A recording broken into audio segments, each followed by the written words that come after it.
Ito po yung isang unit ko. Tapos ito din yung isa. May bubong na sa unahan.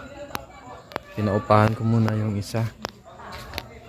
Hello po, magandang araw po sa inyong lahat. Ako pala si Mike. At ako po ay may dalawang bahay sa Pasinaya, sa Prime North. Sa Naik po yun. No? Ipapasalo ko po yun, yung dalawang unit ko na yun.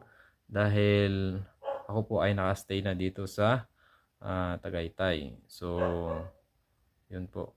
Bali yung isang bahay ay meron po dong nag-uupa. And then yung kabilang bahay naman po, yun po ay gagawin ko po sanang water station. At yun po ay naka-assemble na, no?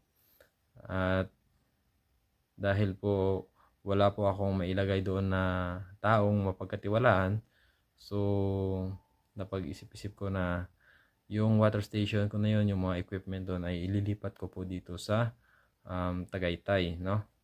Pero kung sakali man na gustong ituloy ng taong bibili doon sa ating unit, so yun po ay kukwentahin ko lang po kung magkano po yung nagastos ko doon at idagdag ko lang po doon sa presyo ng bahay.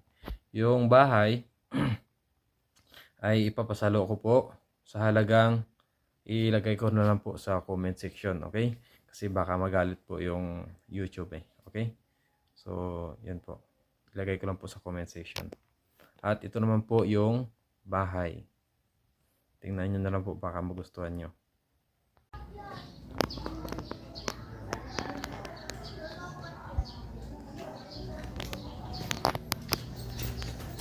Itong isang unit naman naka-tiles na to.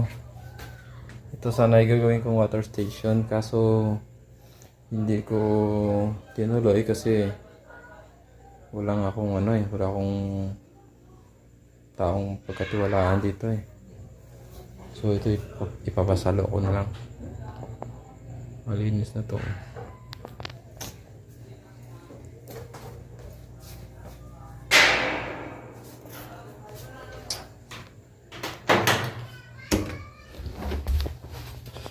Sa taas nandito yung mga gamit, mga galon. I-dispose ko rin yung mga galon.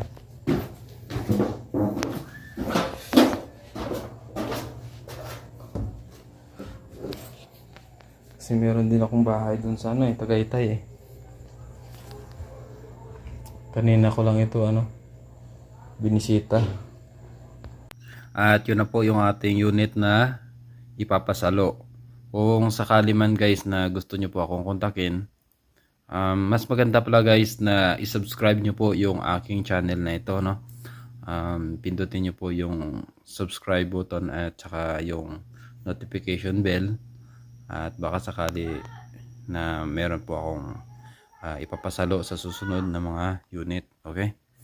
At yung contact number ko po ay ilalagay ko na lang po sa comment section, okay? Baka magalit si YouTube, okay? So hanggang dito na lang po, sana po ay magustuhan nyo.